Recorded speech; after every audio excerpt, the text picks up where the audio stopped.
역사서, 시가서, 예언서 이렇게 세 가지로 나누게 되는데요. 저희가 주로 하게 되는 것은 역사서 중심으로 쭉 스토리 라인을 나열하게 될 겁니다.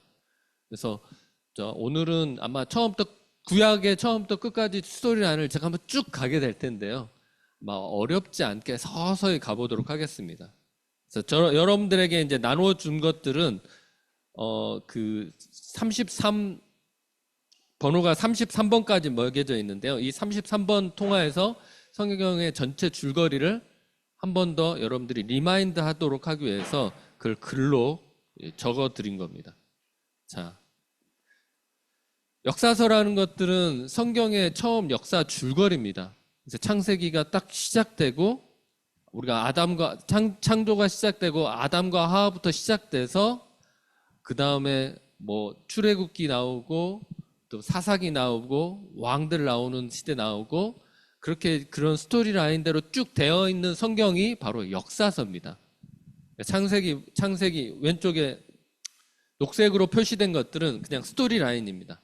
이거를 제가 어떻게 연결해 나갈지에 대해서 표도 보여드리고요. 그리고 구두로도 하게 되고요. 지도도 보여드리게 될 겁니다. 그래서 여러분들이 될 수 있으면 젊으신 분들은 암기하려고 하셔야 되고 연세 있으신 분들은 계속 할 거니까 오늘 기억이 안 난다고 해서 실망하지 마시고 다음에 또 듣지 하면서 들으시면 됩니다. 그리고 제가 드린 것들은 나중에 이제 다 끝난 다음에 댁으로 가지고 가셔서 집에서 다시 한번 복습하시면 될 것 같습니다. 혹시 이제 어성경 같은 거 강의를 들으신 분들이 왜 마음대로 변형하냐라고 그렇게 이야기할 수도 있는데요. 제 마음입니다. 이미 본부나 이런 사람들하고는 다 이야기가 된 거기 때문에 그렇게 그닥 걱정하지 않으셔도 괜찮습니다. 그리고 지금 오늘 쓰는 교재들부터 시작해서 대부분의 교재들은 어성경의 안에 있는 교재를 가져다가 제가 하게 될 겁니다. 그리고 나중에 이제 후반부 가면 제가 직접 만든 교재들이 나오게 됩니다. 그래서 여러분들이 그 줄거리를 쭉 이어갈 수 있도록 자 진행해 볼까요? 자, 보셨죠? 이거는 그냥 한번 눈으로 한번 쫙 훑어보시면 됩니다.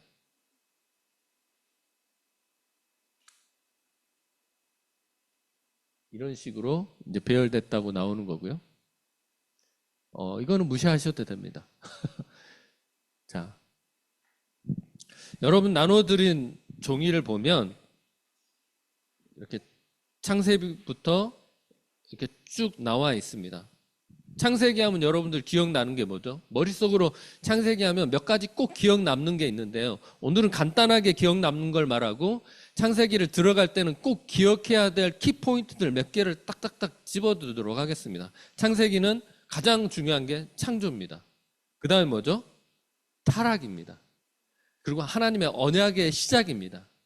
근데 언약이 누구를 통해서 언약이 이어지느냐, 그게 가장 중요한 겁니다. 창조와 타락, 번성, 타락, 그 다음에 언약의 시작, 아브라함, 이삭, 야곱, 12명, 이게 머릿속에 딱 남으시면 됩니다.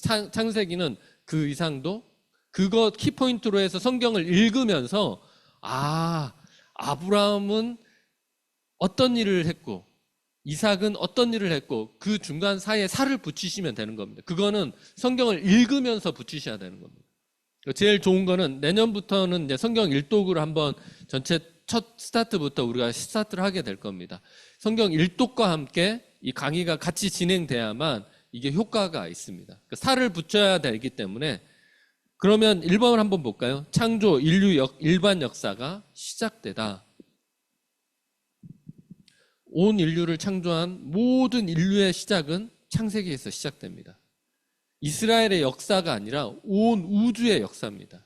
그걸 잘 기억하시면 될 것 같고요. 두 번째, 하나님의 나라 이스라엘의 국사도 시작된다. 아까 말한 아브라함, 이삭, 야곱 12명의 아들 그 70명이 어디로 가게 되죠? 이집트로 이민 가면서 창세기가 끝이 나죠. 그 다음에 이집트로 이민 가서 400년이 지난 다음에 봤더니 처음에는 친구로 들어갔는데 나중에 종이 되었다라고 시작하는 게 출애굽기입니다. 그래서 출애굽기 400년간 아브라함의 후손들이 번성하는데 70명에서 성경에서는 250만이 안 나오죠. 몇만으로 나오죠? 장정만 60만으로 나옵니다. 이게 추측인 겁니다. 그러니까 250만이라고 말하면 안 되는 케이스고요. 실제적으로는 최소 200만에서 250만 될 거다라고 추측한 케이스입니다.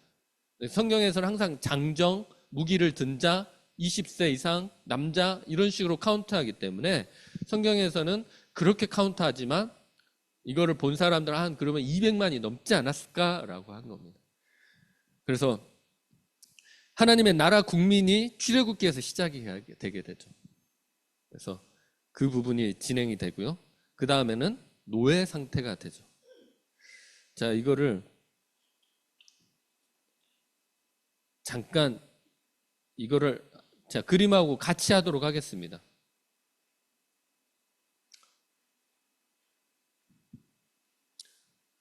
이거는 다시 돌아오고요. 자, 그림을 가지고 쭉 이야기하도록 하겠습니다. 33번까지는 여러분들이 쭉 보시게 될 텐데요.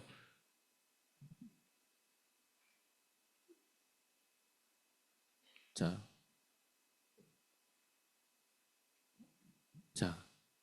아예 파워포인트 그림을 통해서 시작하도록 하겠습니다.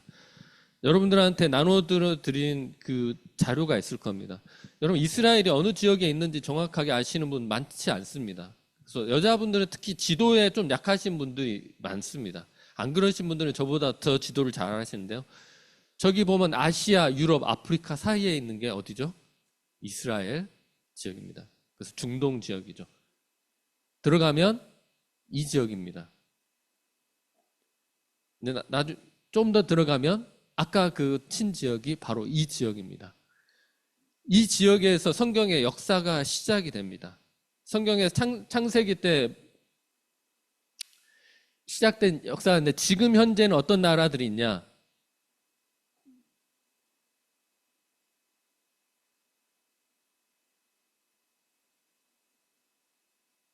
보시죠. 지금 현재에 있는 나라들입니다. 한 가지 여러분들이 성경을 보면서 꼭 알아야 될 것들은 성경은 지어낸 이야기가 아니라 실제 있는 땅에서 실제 일어난 사건들을 기록한 게 성경입니다. 그것도 세상의 어느 역사책보다도 오래된 정확한 역사책입니다. 우리는 실제 일어난 것들을 믿고 그거에 우리의 신앙을 드리는 겁니다. 지금 이 지역들입니다. 계속 볼까요? 성경에서 창세기 때 시작된 게 어디서 시작되죠? 에덴 동산. 에덴 동산에서는 강이 몇 개가 나오죠? 4개가 나오죠. 기손, 히데겔, 히데겔, 그리고 유프라테스. 또 하나가 뭐죠?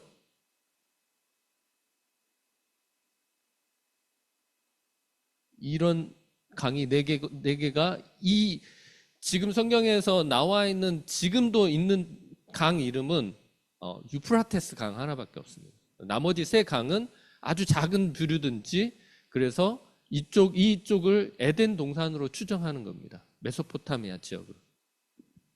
실제 이 지역은 메소포타미아 지역입니다. 창세기 1장부터 11장까지의 내용은 뭐냐면 아까 말씀드린 것 같이 창조, 그 다음에 어떻게 되죠? 타락, 그리고 재앙, 창조, 타락, 번성, 그 다음에 번성한 다음에 어떻게 되죠? 타락하게 되죠. 그 다음에 타락한 다음에 또 뭐가 되죠? 또 타락한 다음에 심판이 있게 되고 또 번성하게 되고 바벨탑 사건으로 인하여서 창세기 1장부터 11장까지가 진행이 됩니다. 인간이 타락했을 때 2번의 재앙을 내리죠. 한 번은 노아의 홍수를 통하여서, 두 번째는 바벨탑을 쌓으니까 언어를 혼잡하게 해서 인간을 흩어버리는 겁니다. 그래서 창세기 1장부터 11장까지입니다. 그래서 근데 그것으로 그 다음에 하나님께서 결정하신 게 뭐냐면 사람을 통하여서 하나님의 나라를 이루어 가자라고 하나님께서 그 일들을 하십니다.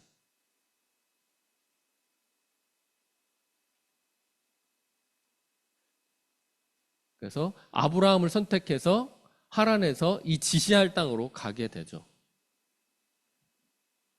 그 다음에 아브라함이 이삭을 낳고 이삭은 야곱을 낳게 됩니다. 그 야곱이 12명의 아들과 함께 이집트로 가면서 창세기 50장이 끝나게 되죠. 여기까지는 이 정도 하면 창세기는 여러분들이 머릿속으로 이것만 딱 가지고 있으시면 됩니다. 아브라함이 딱 나오면 그 다음에 성경을 볼 때 이삭은 언제 나오지? 이삭은 뭘 했지? 머릿속 항상 이것을 읽으시면서 이삭이 나오면 이삭이 했던 일들, 그럼 이삭의 아들은 누구지? 그럼 야곱과 에서. 왜 야곱이 선택됐지? 그 스토리를 성경에서 찾아서 읽으시면 되는 거죠.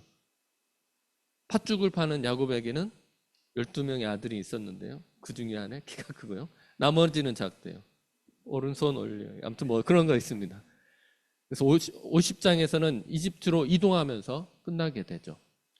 근데 욥기가 창세기 시대 때 나옵니다. 창세기 시대 때 욥기가 쓰여집니다. 왜 그걸 아냐면 제사 방식 때문에 욥기가 창세기 시대 때라고 추측을 하는 겁니다. 보통 제사는 출애굽기 때부터 누가 인도하죠? 모세라든지 레위 지파가 아론과 레위 지파가 인도합니다. 근데 욥기에서는 누가 직접 인도합니까? 욥이 직접 인도합니다. 욥이 직접 인도하고 직접 인도했을 때는 언제냐면 창세기 시대 때 그렇게 합니다. 하나님의 백성 아브라함이 직접 제사를 인도하기 위해서 어떻게 하죠? 이삭을 바치려고 했던 것들. 그래서 욥기가 언제 발생하느냐라고 했을 때 창세기 시대 때 발생한 겁니다. 그러니까 욥은 항상 언제 때 시절이다? 창세기 시절이다라고 생각하시면 됩니다.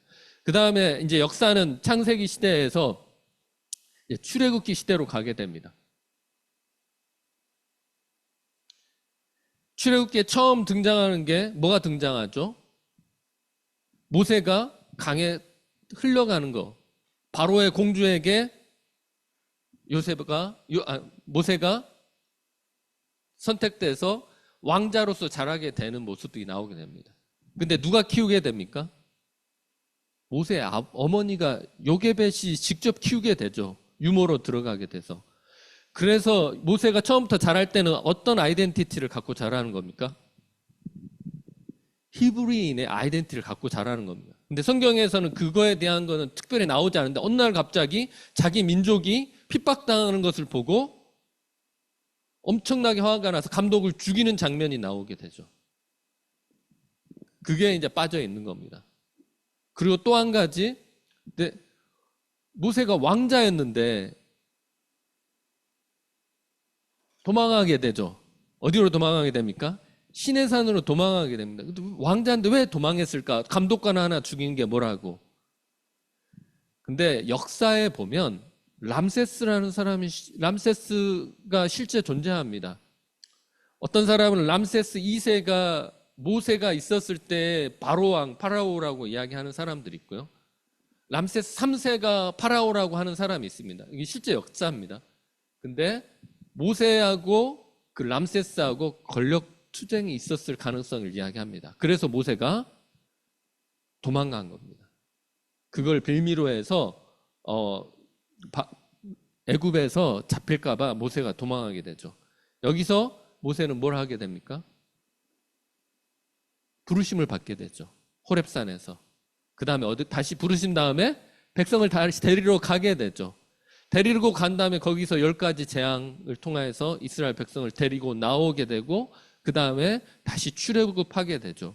그 내용들은 이 흐름을 알면 출애굽을 읽으면서 만나를 달라고 했다, 뭘 달라고 했다, 불기둥으로 보호했다 이런 것들은 내용을 보면서 확인하시면 됩니다. 근데 실제 큰 흐름은 여기에서 벗어나지 않습니다. 그리고 다시 출애굽해서 데려옴으로 인하여서 여기서 뭘 받게 되죠? 언약을 받게 되죠. 십계명을 받게 되죠. 시내산에서 다시 나온 다음에. 그래서 법 그리고 성막이 지어지게 됩니다. 세 개 다 너무나 중요한 겁니다. 이게 하나님의 백성의 아이덴티티가 어디서 나오냐? 법을 지키느냐? 그렇지 않느냐? 그리고 성막을 통하여서 우리를 인도하시는 분이 누구냐라는 것을 통해서 진행했죠. 너무 많은 시간을 하게 되면 그래서 빨리빨리 하도록 하겠습니다. 근데 레위기가 출애굽기 당시에 나오게 되죠. 출애굽기 후반에는 뭐가 나옵니까? 출애굽기에는 제사장을 세우고요. 제사장에는 제사법이라든지 절기라든지 그리고 성막을 짓는 법, 성막에서 하나님 앞에 어떻게 나아가는 것, 지성소 다 어디에 포함되어 있습니까? 레위기는 그러면 어느 시대 때 기록된 거죠? 출애굽기 시대에 기록된 겁니다. 시간이 가다가 딱 멈춘 겁니다. 가고 있어도 아주 천천히 가고 있는 겁니다. 걱정하지 마십시오. 레위기 막 뭘 정리하지 마십시오. 제가 다 정리해가지고 다음 그거에 계속 이렇게 나가게 될 겁니다. 그래서 제가 이제 좀 설명이 부족해서 다 이해를 못하면 또 반복할 겁니다. 그래서 성경 전체 줄거리를 잘 알고, 그래서 우리가 커피 브레이크를 딱 들어갔을 때 그 내용이 더 깊이 들어갈 수 있는 출발점이 되게 할 거니까요. 시간 많지 않습니까? 예, 많습니다. 그래서 계속 하게 될 것 같습니다. 그래서 받고 거기서 레위기가, 출애굽기 때 레위기가 발생하게 되죠.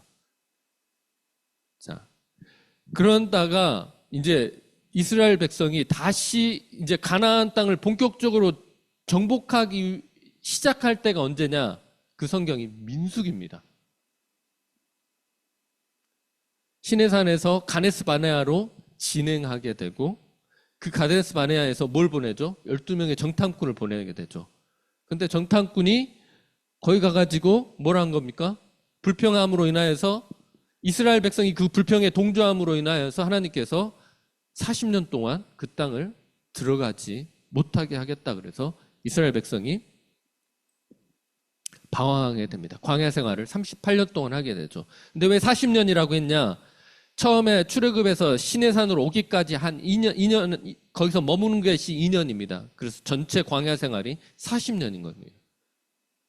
그래서 다시 광야 생활을 어디서 했을까요? 막 돌아다녔을까요? 아닙니다. 가데스 바네아 바란 광야에서 계속 쳇바퀴 돌듯이 맴돕니다. 먼 다른 데를 돌아다니는 역사가 있지 않습니다. 그래서 그 다음에 20세 이상 된 사람들은 다 죽고, 그 당시에 20세 이하인 사람들이 이제 리더가 딱 됐을 때 다시 가나안 땅을 정복을 시작합니다. 그래서 이 모압 평지에 딱 멈추게 되죠. 이제 가나안 땅을 바로 앞에 두고 모압 평지에 딱 멈춰서 누가 등장하죠? 신명기. 그래서 민수기 시대에는 뭐가 발생한 겁니까? 신명기가 발생하는 겁니다. 민수기 시대와 신명기 시대의 역사는 같습니다. 민수기 마지막 끝자락의 역사가 신명기의 역사 전체인 겁니다. 모세가 자기 백성에게 가나안 땅에 들어가서 지켜야 될 거, 하지 말 거, 핵심은 딱 그겁니다. 딱 그거 두 가지로 생각하시면 되고요. 그래서 신명기에 가장 많이 등장하는 게 뭐죠? 너는 그 땅에 들어가면 우상을 섬기지 말고 그 땅 거민을 쫓아내고, 그 다음에 꼭 이 말씀하시죠. 올무가 되니까. 그리고 또 한 가지, 그 땅을 몰아내고 그 땅에서 법을 다 지키면 뭐라고 하죠? 내 복이 천대까지 이르리라. 그 말씀을 하는 겁니다. 그게 신명기입니다. 신명기. 너무 제가 이렇게 했는데 막상 또 성경 봤는데 왜 이렇게 복잡하죠? 신명기가 끝나고 민수기가 끝난 다음에 그 다음에 등장하는 성경이 뭐죠? 여호수아입니다. 이제 공격할 준비 끝났죠? 그래서 이제 공격이 시작됩니다. 그래서 점령하는데, 점령하고 나서 지파가 12지파가 다 땅을 나눠서 갔습니다. 죄송합니다. 너무 빨리 갔네요. 예. 보면 므낫세 2분의 1 그렇게 했잖아요. 근데 므낫세 2분의 1 지파가 이 요단강을 건너기 전에 본격적인 가나안 땅에 들어가지 않겠다고 그러면서 우리는 여기 좋다고 남아있는 겁니다. 그리고 갓 지파도 마찬가지로 루벤 지파도 뭐라고 합니까? 성경에 그 모습이 나와 있습니다. 우리는 여기 있겠다라고 합니다. 그래서 본격적인 가나안 땅에는 들어가지 않고 그 동편을 점령합니다. 요단 동편을. 그리고 나중에 본격적으로 들어가서 전체를 다 정복하게 되죠. 근데 여호수아서의 여러분 가장 핵심은 정복한 거고요. 또 한 가지 핵심은 정복하지 못한 땅이 남아 있었다라는 거고요. 산 땅을 다 제거하지 못했다라는 게 여호수아서에 나와 있습니다. 자, 이렇게 지금 다시 한번 이걸 리마인드 하는 거고요. 자, 그 다음에 여호수아 다 땅을 정복한 다음에 이 정복한 땅을 다 지키지 못합니다. 지키지 못하고 뺏기게 되죠. 그리고 여호수아를 알지 못하는 세대가 시작되는 게 지금 우리가 말씀을 계속 보고 있는 뭐죠?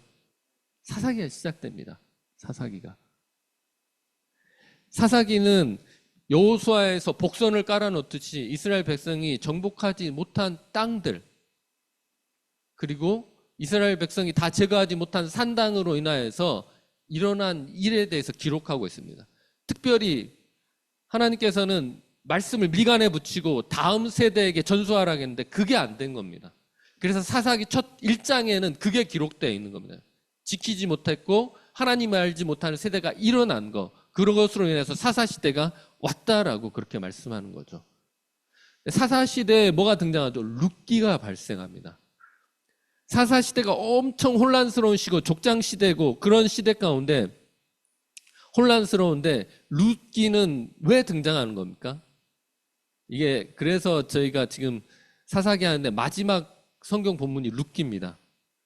룻이 등장한 이유는 사사시대의 혼란스러운 시대 가운데 누구의 조상이 나옵니까? 다윗의 조상이 나오는데 보아스가 나옵니다. 이제 하나님의 원하시는 왕 이새가 나는데 그 이새가 나올 것과 그 이새는 다윗의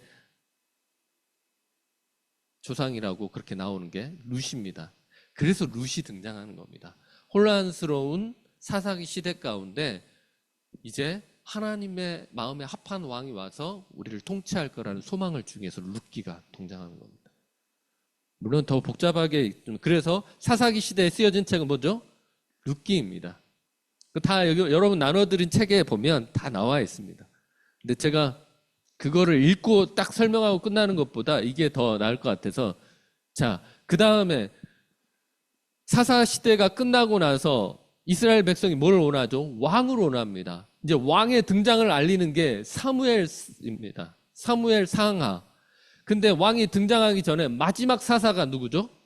이 성경 제목처럼 사무엘입니다. 왕을 예비하고 왕을 본래는 준비할 생각이 없었는데 이스라엘 백성이 하도 달라고 하니까 하나님께 여쭤보고, 근데 하나님께서 구체적인 내용을 안 하겠어요. 시간 넘어요. 그러니까 하나님께서 그냥 왕 줘라. 그래서 사무엘이 처음 세운 왕이 누구죠? 사울 왕이 일대 통치를 하게 되죠. 키는 크고 외모는 괜찮았는데 겁이 많은 점생이었습니다. 그래서 그 다음에 누가 왕이 되죠? 사무엘 상의 마지막은, 잠깐 언급한, 사무엘 상 처음은 사무엘로 시작하지만 사무엘 상 마지막은 사울 왕의 죽음으로 끝납니다. 그러니까 사무엘 상에는 왕이 누구만 등장하는 겁니까? 사울 왕만 등장합니다. 다윗은 뭐 됐냐? 신나게 쫓겨다닌 겁니다. 다윗은 사울 궁에 들어가면서부터 사무엘 하까지 쫓겨다닙니다. 그게 사무엘 상입니다. 그러니까 머릿속 기억하기 되게 쉬우시죠? 그 큰 기량에서 보면 얘는 언제 왕이 되지? 라고 생각하지 마시고, 그 다음에 사무엘 하가 되면서부터 누가 왕이 되냐면 다윗이 왕이 됩니다. 다윗이 왕이 되는데 어디서만 왕이 되냐면 이 헤브론 지역에서만, 유다에서만 왕이 됩니다. 다윗이 왕이 처음부터 되자마자 온 이스라엘을 다 통치했을 거라고 생각하지만 사무엘 하에는 다윗이 이 유다 헤브론 지역에서만 왕이 된 것을 나옵니다. 그래서 2대 통치가 다윗 왕입니다. 그래서 사무엘 상 하에 등장하는 격가지가 뭐죠? 시편입니다. 근데 시편을 다윗이 다 쓰지 않습니다. 근데 제일 많이 썼기 때문에 95편인가 아마 쓸 겁니다. 여기 나와 있을 텐데 73편인가요? 그리고 나머지는 솔로몬도 쓰고 그 음악하는 사람들도 쓰고 레위인들도 쓰고 다양한 사람들이 씁니다. 그래서 여러분들이 근데 왜 다윗의 시편이라고 하느냐? 제일 많이 써서 그렇게 이야기하는 겁니다. 그것도 이제 하면서 제가 누가 몇 권 쓰고 누가 다 이렇게 그 자료로 줄거리에 맞춰서 다 해드리겠습니다. 어떻게 지금까지는 이해가 잘 되십니까? 성경을 이렇게 줄거리로 이어가면 설명하는 사람이 좀 못해도 이해가 조금 남습니다. 자, 헤브론에서 왕이 됐던 사람이 사무엘 하에서 통일하게 됩니다. 통일하게 돼서 이게 지금 지나와 버렸는데 남유다와 이 북이스라엘 자리가 있죠. 원래 이거를 처음에는 두 개가 나눠져 있었는데 그래서 사울의 후손이 왕이 되었었는데 나중에 사울의 후손들이 잘 못해서 다윗이 이것들을 통치하게 됩니다. 이것들을 통치하게 되죠. 전체를 다. 이스라엘 백성들이 그것들을 다윗이 우리를 통치했으면 좋겠다 그래서 밑에 있는 유다 지방하고 위에 사울이 통치했던 이 북쪽 지역이 하나로 통일이 됩니다. 그래서 이스라엘이 부강한 나라가 됩니다. 근데 다윗이 그걸 부강하게 붙여놓았던 나라가 언제 쪼개지느냐? 솔로몬 다음 왕 때 그게 쪼개지게 되죠. 그래서 열왕기상은 누구부터 나오는 겁니까? 열왕기상은 솔로몬부터 나옵니다. 다윗이 왕이 된 전체 줄거리는 사무엘 하에 다 나옵니다. 사무엘 하에.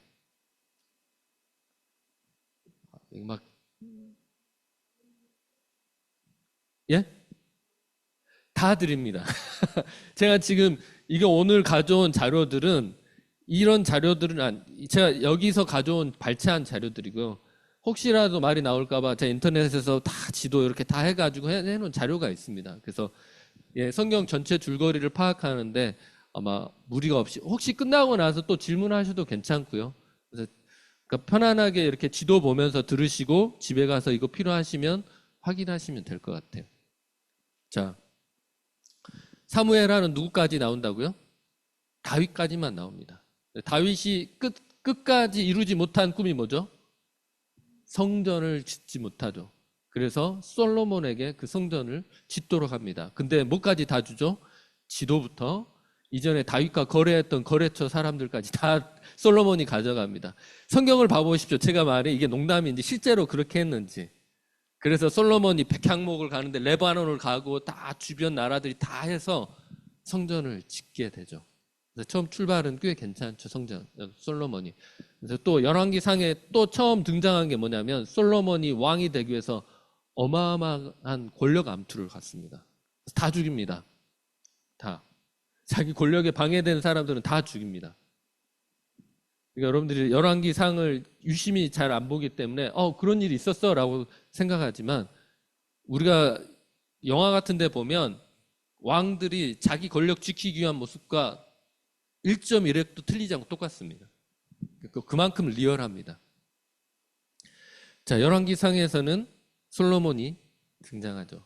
근데 솔로몬이 나이 들어서 우상 숭배하게 되고 솔로몬이 자기 나라를 지키기 위해서 여러 나라들과 합친하면서 후궁 700, 처첩 300 그래서 1000명의 아내를 두죠.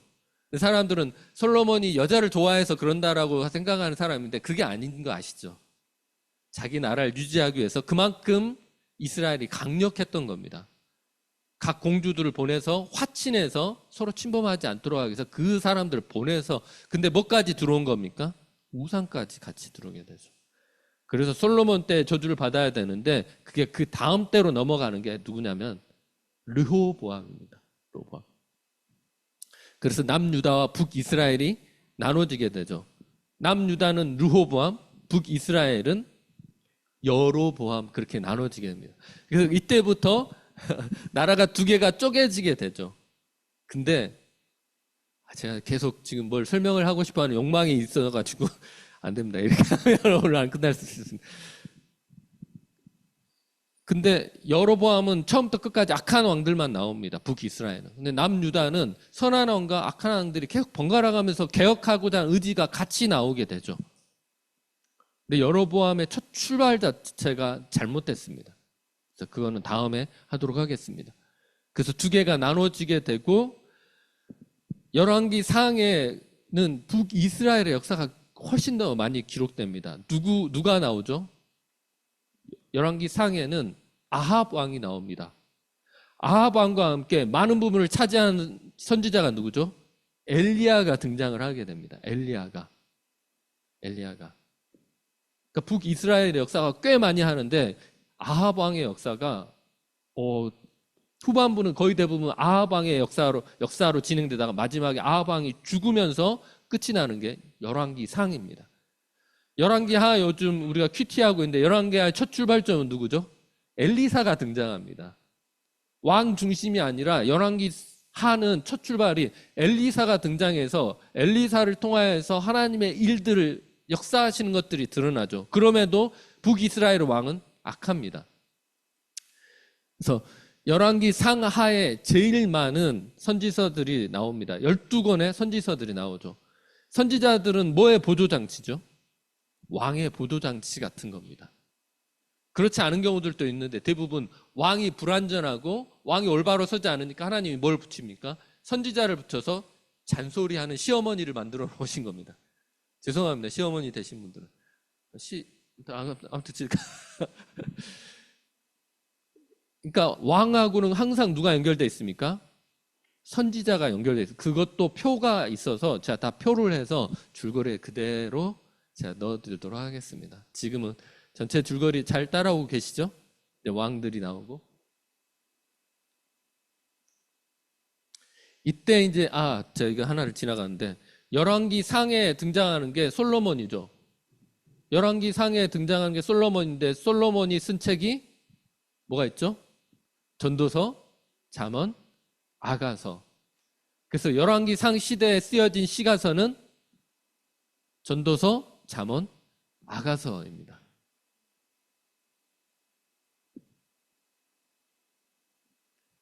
그리고 12권 잘 보십시오. 이렇게 오바다, 요엘, 아모스, 요나, 호세아, 미가.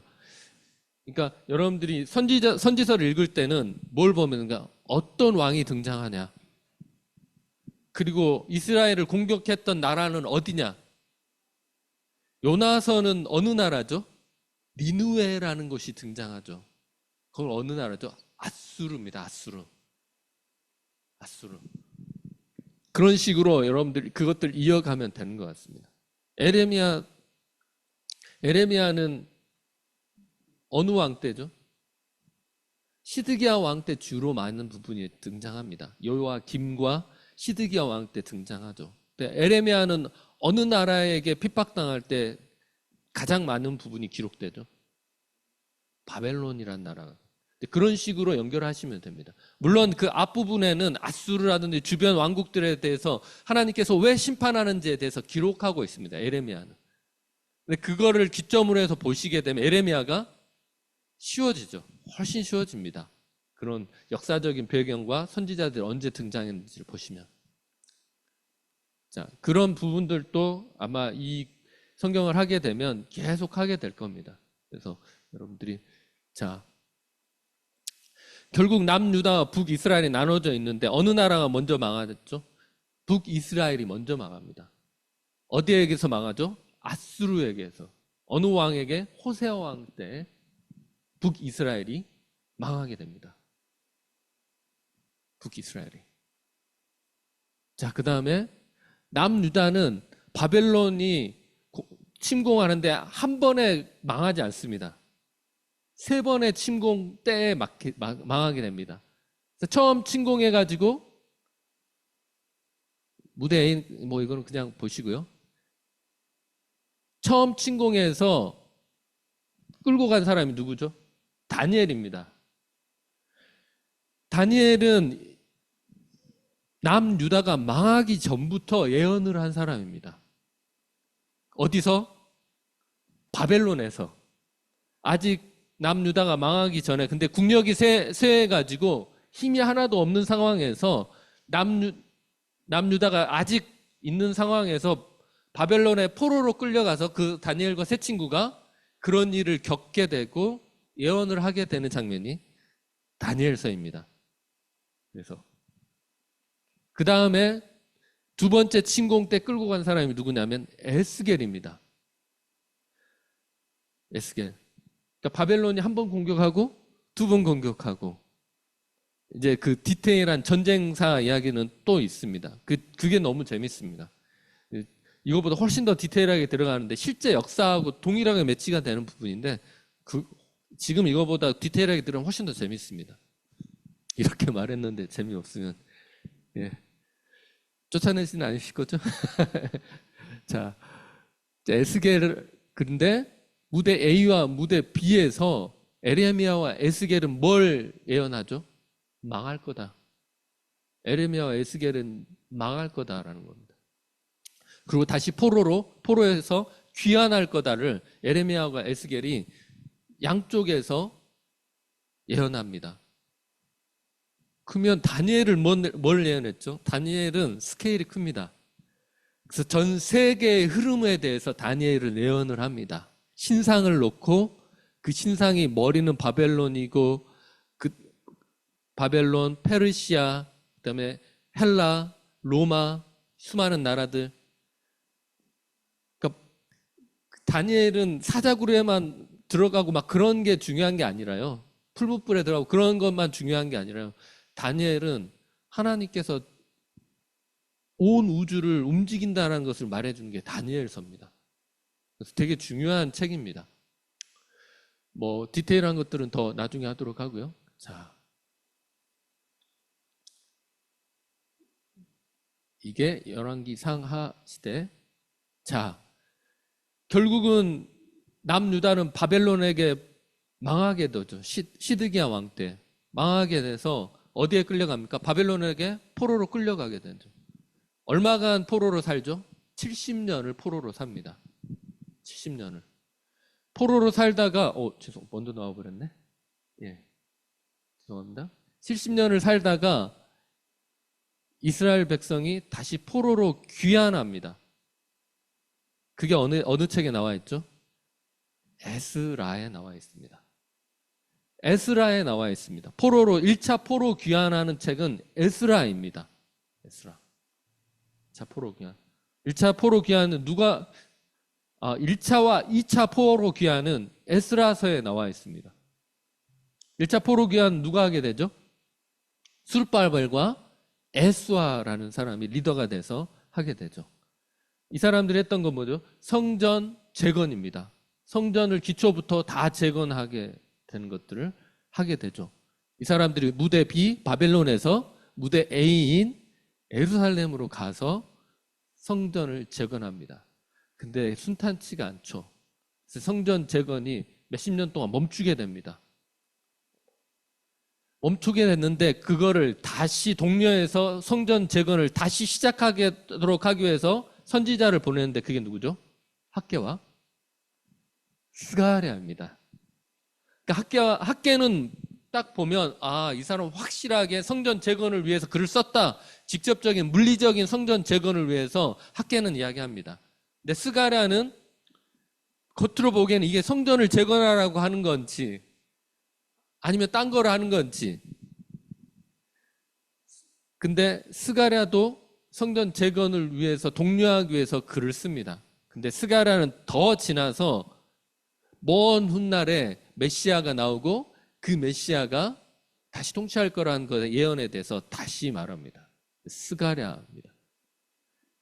그래서 스가랴의 요한계시록에서 가장 많은 부분을 발췌해서 비슷하게 인용한 게 스가랴와 에스겔입니다.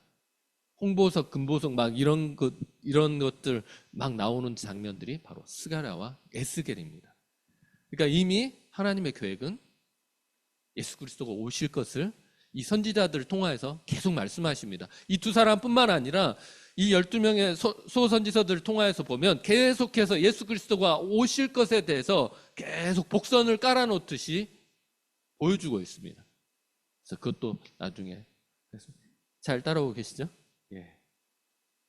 자, 학개 스가랴가 그래도 자, 에스더가 이제 첫 번째 포로 귀환은 누구죠? 수르바벨과 예수아가 있고, 학개 스가랴가 격려함으로 인해서 1차 성전이 완공됩니다. 완공되니까 사람들이 막 울죠. 한쪽은 너무 초라해서 울고, 한쪽은 이것도 어디냐라고 울고, 그게 바로 1차 성전 재건할 때입니다. 두 번째 포로 귀환을 인도하는 사람이 에스더입니다. 죄송합니다. 두 번째 포로 귀환하기 전에, 죄송합니다. 두 번째 포로 귀환하기 전에 1차 포로 귀환한 다음에 이스라엘 백성이 아직 어디에 남아 있습니까? 페르시아에 남아 있습니다. 바벨론을 페르시아가 멸망시키고 지배하면서 포로 귀환이 시작됐기 때문에 페르시아에 아직 사람들이 남아 있고, 남아 있는 사람들 중에서 여왕의 위치까지 올라간 사람이 누구죠? 에스더입니다. 에스더. 그 에스더를 통해서 말하고 싶었던 건 뭐냐면, 이스라엘 백성이 이민자의 생활들, 그곳에서 이스라엘 민족들이 어떻게 살아가고 있는지에 대해서 아주 구체적으로, 거기서 신앙을 지키고 그곳에서 어떻게 유대인으로서 살아남고 있는지에 대해서 아주 처절한 몸부림을 보여주고 있는 게 에스더입니다. 에스더. 이건 이제 번외로 하나만 하겠습니다. 영화 300이라는 영화에 나오는 악역으로 등장하는 사람 있죠?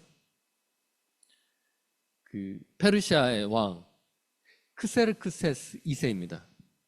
그 페르시아, 나는 관대하다 했던 울퉁 다 벗고, 그래서 나는 관대한 크세르크세스 2세가 에스더의 남편입니다. 이제 이건 이제 그 번외로 들으시면 됩니다. 이거는. 근데 역사 그냥 공부하다가 제가 이제 보고 이제 들은 것 중에 하나인데, 크세르크세스가 이제 그리스를 정복하다가 패배하죠. 살라미스 해전, 이런 해전 통해서 완전히 패배해 버립니다. 그래서 이 사람이 전쟁에서 지고 와서 너무 힘드니까 술과 파티로 그것을 지냅니다. 그래서 에스더의 첫 출발점이 뭐죠? 술과 파티를 하다가 자기 왕비가 와서 술잔을 따르지 않는다고, 춤을 안 춘다고 그랬는지 폐위시켜 버립니다. 그래서 에스더가 뽑혀 나가는 거죠. 근데 실제 역사하고 똑같습니다. 그 부분들이. 이런 야사를 좀 좋아하시는 거죠? 에스더가 등장하는 장면. 1차 포로 귀환 다음에 그 사이에 일어났던 이스라엘 유대 민족이 이민자로서 겪어야 되는 모습을 그대로 그린 게 에스더입니다. 자, 그 다음에 에스라에서 보면 에스라가 2차 포로 귀환을 시작합니다. 에스라가 직접 가서 포로 귀환을 하죠. 근데 이 사람은 성벽을 재건하거나 그건 하지 않은데 뭘 하냐면 이스라엘의 아이덴티티를 정착시키려고 합니다. 그래서 에스라서를 쓴 사람하고 역대상하를 쓴 사람이 동일합니다. 이게 나중에 이제 너무 복잡해야 되니까 그 나중에 더 정리해서 하도록 하겠습니다. 그래서 에스라가 2차 포로 귀환을 하면서 율법을 낭독하고 가르치면서 특히 뭘 가르치냐면 다윗 왕의 역사를 중심으로 가르칩니다. 그게 바로 역대상하입니다. 열왕기 상하하고 내용이 겹치는 부분이 꽤 많은데요. 관점이 조금 다르게 기록된 게 역대상하입니다. 역대상하는 뭘 때문에 만들었다고요? 이스라엘 백성이 포로 귀환하고 난 다음에 자기의 아이덴티티를, 하나님의 백성이라는 아이덴티티를, 그래서 창세기 때부터 다윗 왕 때까지를 쭉 기록해내고 여러 왕기 하에서는 그들이 망하는 장면들까지 쭉 기록해내는 게 역대상하입니다. 근데 중심이 누구다고요? 다윗 왕을 중심으로 하나님의 백성에 대해서 이렇게 살아야 된다, 이렇게 해야 된다라고 교훈을 남긴 게 역대상하입니다. 그럼 열왕기 상하와 역대상하의 이제 차이점을 조금 이제 항상 그게 조금 헷갈렸는데 그분이 명확해지는 겁니다. 관점 자체가. 그래서 당연히 유대인들, 남유다의 왕국을 중심으로 계속 전진해 가고 있는 거죠. 역대상에는 그래서 다윗 왕의 역사밖에 없습니다. 역대하부터 열 왕들의 모습들이 등장하기 시작하죠. 계속하겠습니다. 자, 그리고 3차 포로 귀환을 누가 하죠? 느헤미야가 합니다. 그러니까 에스라세는 1차, 2차 포로 귀환만 있고요. 3초 포로 귀환은 느헤미야가 하게 되는 거죠. 느헤미야는 뭘 합니까? 성벽을 재건합니다. 시간이 한참 지난 다음에 이스라엘 백성이 성전들이 무너지기 시작하고 유지 보수를 안 하고 주변 나라들이 공격해 오므로 해서 성벽들이 하나하나씩 무너집니다. 그러니까 바벨론에서 느헤미야가 있다가 그 이야기를 듣고 슬퍼하면서 사람을 모아서 왕의 전폭 지지를 받아서 3차 귀환을 하게 되는 거죠. 3차 귀환을 하게 됐는데, 자, 중요한 건 3차 귀환을 한 다음에 이스라엘 백성들이 계속 하나님의 백성으로서 거룩함을 유지해 가면 괜찮은데 유지하지 못합니다. 그래서 느헤미야 후반부에 보면 성벽을 지키는 사람들과 율법을 하는 사람들과 그리고 또한 이방인하고 혼인해가지고 문제 발생하는 게 계속 느헤미야 후반부에 계속 발생합니다. 에스라서 후반서에서도 마찬가지고 계속 이런 문제들이 등장하게 되죠. 그래서 구약 성경의 마지막에 뭐라고 말하냐면 인간의 왕에게는 소망이 없다라는 걸 이야기합니다. 그래서 말라기가 등장합니다. 너희들이 거룩함을 지켜야 되고 11조와 그런 외형적인 것들뿐만 아니라 거룩함을 지켜야 되는데 지키지 못하였다라고 그렇게 말하는 게 말라기입니다. 그러면서 말라기 후반부에 엘리야와 같은 그런 선지자가 올 것이다라고 말합니다. 그러면서 신약에 하나님께서 신약에 예수 그리스도가 오실 것에 대해서 아니면 예수 그리스도 외에는 이 문제를 해결하실 분이 없다라는 그러한 모습으로 구약이 마무리가 되어지게 되죠. 자, 역대, 상하, 에스라, 에스더, 느헤미야. 이렇게 됩니다. 자, 이제 여러분들이 이제 마지막 이 표를 여러분들이 지금까지 제가 이야기한 스토리들이 이 표 안에 다 들어 있습니다. 그래서 제가 이렇게 제가 한 스토리로 성경이 한 스토리로 이어졌습니까? 역사로. 실제 성경은 이렇게 기록되어 있습니다. 아직 로마 이야기는 꺼내지도 않았고 아직 그 헬라 제국 이야기도 꺼내지도 않았습니다. 그러니까 그만큼 방대한 거지만 저희는 줄거리만 딱 머릿속에 남도록 하기 위해서 글로 된 걸 이해하지 못하니까 이 표로 창세기 시대 때 발생한 게 뭐죠? 욥기 창조하시고 타락하고 번창하고 타락하고 아브라함, 이삭, 야곱 12명의 아들 70명 그 다음에 출애굽 들어가죠. 애굽에 들어갔는데 친구인 줄 알았는데 요셉이 죽고 난 다음에 자기들을 노예처럼 해서 출애굽하게 되는 장면들. 출애굽한 다음에 거기서 얻어지는 게 율법을 얻고 인구를 얻고 그렇죠. 하나님의 법을 얻는 거죠. 이제 뭔만 얻으면 되는 겁니까? 땅만 얻으면 되는 겁니다. 땅을 얻기 전에 하나님의 아이덴티티로 무장하기 위해서 뭐가 발생하죠? 레위기가 발생하죠. 하나님의 율법과 법, 제사장 리더자들이 지켜야 될 것들, 거룩함들을 이야기하는 거죠. 그 다음에 출애굽이 끝난 다음에 본격적으로 가나안 땅을 정복하는 게 민수기입니다. 실패했다가 40년간 방황하고 다시 시도하죠. 다시 시도하고 결국 가나안 땅 문 앞에까지 서면서 모세가 이스라엘 백성들에게 너 이렇게 살아라고 말한 게 신명기입니다. 그 다음에 본격적으로 가나안 땅을 정복하는 게 여호수아. 다 정복했는데 2% 부족한 게 사사기. 2% 부족한 줄 알았는데 이스라엘 백성들이 완전히 타락해버린 모습이 사사기죠. 그래도 소망을 남겨두기 위해서 하나님께서 룻기를 주셔서 곧 하나님의 왕이 온다. 하나님의 세우신 왕이 온다라고 말하는 게 사사기 룻기입니다. 결국 이스라엘 백성의 사사시대가 끝나고 왕이 등장하기 시작하죠.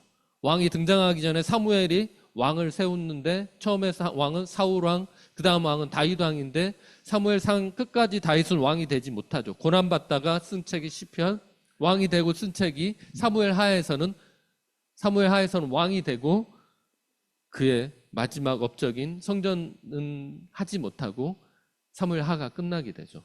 열왕기 상에서 처음 등장한 사람은 누구죠? 물론 다윗이 이제 추워서 등장하는데 첫 번째 왕이 누구죠? 솔로몬이 등장하게 되는 거예요. 솔로몬이 우상을 드리고 그렇게 하면서 타락하게 되죠. 그래도 솔로몬이 헛되고 헛되니 모든 것이 헛되다. 나는 다 누렸지만 너희들은 누리지 마라고 말하는 전도서를 쓰고 한 게 여기서 잠언, 전도서, 아가서 그렇게 기록하게 되는 겁니다. 내용들 잘 보면 알죠. 아마 이게 제 추측입니다. 이게 제 추측이 그걸 그냥 쪼킹으로 들으시면 될 거예요.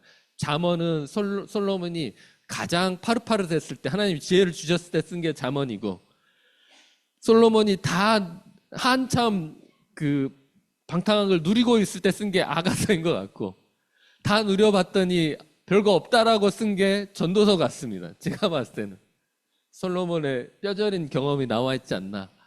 자, 열왕기 상 하에서는 수많은 왕들이 등장하고 왕들의 보조장치로 선지자를 보내죠. 선지자들이 왕에게 경고하고 이스라엘 백성에게 경고한 장면들, 어느 나라, 어느 사건, 어느 왕, 이걸 기억하면서 하셔야 되죠. 그리고 선지자의 특징은 현재 것도 예언하지만 먼 훗날 하나님께서 하실 계획도 선지서에는 같이 기록되어 있습니다. 좀 헷갈리네. 왜 이야기가 갑자기 나오지? 하나님 그렇게 하신 겁니다. 자, 열왕기상하 그 다음에 이스라엘 백성이 포로로 끌려가게 됩니다. 열왕기 하에서 바벨론에게 포로로 끌려가게 되고 포로로 끌려간 지 70년 만에 다시 돌아오게 되죠. 다시 돌아오면서 이스라엘 백성의 역사를 가르치기 위해서 쓴 책이 역대상하입니다. 대라고 쭉 했지 않습니까? 천천히 늦게 오지 않습니까? 이거 만드신 분이 그렇게 만든 것 같아요. 왜냐하면 역대상은 창세기 때부터 모든 역사를 쭉 와서 어디까지 됐냐면 다윗까지 다윗에서 본격적인 역사가 멈춥니다. 쭉 역사를 기록하다가 다윗 왕 때부터 다윗 왕의 역사를 계속 기록하기 위해서 역대상을 기록합니다. 역대상하는 다시 그렇게 기록하고 있고요. 다니엘과 에스겔이 역대상하에 기록된 것들은 이 다니엘과 에스겔은 이스라엘 남유다가 망하기 전에 끌려가서 망하고 나서도 계속해서 예언하는 사람들입니다. 그래서 역대상하와 그때 같은 역사, 열왕기 상하와 같은 역사 라인에 둔 겁니다. 됐죠? 자, 그 다음에 포로 귀환하는 1차, 2차 포로 귀환은 어디에 기록되어 있다고요? 에스라에 기록되어 있습니다. 1차 포로 귀환이 끝난 다음에 이스라엘 백성이 어떻게 사는지 궁금해서 그걸 기록한 게 뭐라고요? 에스더서입니다. 1차 포로 귀환에 문제가 발생했을 때 그 문제를 해결하기 위해서 보낸 사람이 누구죠? 학개와 스가랴를 보내서 성전 재건을 독려하십니다. 자, 그 다음에 1차, 2차 포로 귀환이 끝나고 3차 포로 귀환을 이야기한 게 느헤미야입니다. 그리고 느헤미야가 거의 끝나고 나서 말라기 때에 그럼에도 불구하고 여전히 이스라엘 백성들이 죄에 노출되고 하나님 앞에 거룩함을 지키지 못하는 것 때문에 하나님께서 이웃을 지키고 11조라든지 그런 것들을 지키도록 유도하게 쓴 책이 말라기고 또한 그것뿐만 아니라 이제 예수 그리스도 오실 것에 대해서 마지막 예언하고 끝나는 게 말라기입니다. 그러면서 신약이 진행이 되고요. 거기까지입니다, 오늘은. 그래서 그 내용이 제가 말씀드린 내용 자체를 제가 지금 표로 이렇게 맨 뒤에 보면 표가 있고요. 33번의 그 줄거리 내용은 제가 말로 한 것보다 훨씬 압축해서 그냥 제가 여기서 강의한 내용을 기억나게 리마인드 하기 위해서 33번까지 그 내용을 기록한 겁니다. 그래서 성경 이것만 설명하고 마치겠습니다. 빨리 끝나면 더 좋아하시더라고요. 그래서 녹색으로 기록된 게 아까 역사서고요. 그 두 번째 페이지 보면 녹색으로 기록된 성경 이름 나와 있죠? 창세기 이게 역사서고요. 밑에 노란색으로 한 건 시가서입니다. 그리고 빨간색으로 기록된 건 선지서입니다. 그 선지서가 이 역사서 시대에 이제 발생했다라는 거, 같은 시대의 흐름 가운데 있다라는 거. 여러분들이 막 역사 1, 2년까지 쪼개가지고 하면 오차가 있을 수 있는데요. 그렇게 하면 영영 성경을 기억하기가 쉽지 않습니다. 그래서 웬만한 1, 2년의 오차는 그냥 넘어가시고요. 여기 전체 줄거리 할 때는 또 디테일로 들어갈 때는 제가 표들이랑을 다 제가 해가지고 매번 놓고 가시면 될 것 같아요. 그러면 제가 다음에 할 때 카페에서 드리면 또 두 번째 건에 또 넣으시고 해서 그래서 이렇게 하시면 될 것 같습니다. 어떻게 오늘 첫 시간이었는데 조금 유익하셨습니까? 그래서 아마 저희는 어찌됐건 커피 브레이크라는 엄청 좋은 무기를 가지고 있어요. 말씀을 하는데. 근데 그거에 또 이 성경 전체 줄거리, 올해는 계속 이걸 하게 될 것 같고요. 내년에는 커피 브레이크를 하면서 중간에 줄거리들이 끼어서 이제 같이 진행하게 될 겁니다. 그래서 여러분들이 그렇게 알아주시고, 오늘 기억이 안 남는다 해서 걱정하실 필요 없습니다. 다음 주부터 또 이제 창세기부터 이제 디테일하게 왜 선악과는 있었고라는 그런 디테일한 역사들을 들어가게 될 겁니다. 다음 주는 체육대회죠? 체육대회에서도 할까요? 아닙니다. 기도하고 마치겠습니다. 사랑의 하나님 아버지, 항상 우리의 목표가 무엇인지 잘 기억하게 해주십시오. 지식을 쌓는 게 목적인지, 하나님을 아는 게 목적인지, 성경의 본래 내용을 아는 게 목적인지, 성경을 아는 척하는 게 목적인지 우리가 명확하게 하길 원합니다. 우리 교회가 건강하고 또 하나님이 기뻐하시는 사역들을 잘 감당할 수 있는 교회인 줄로 믿습니다. 더 풍성해지길 원하고 하나님의 사역을 정말 강력하게 이루어가는 저희 교회 되게 하시기로 믿습니다. 감사합니다. 예수님 이름으로 기도했습니다. 네. 수고하셨습니다.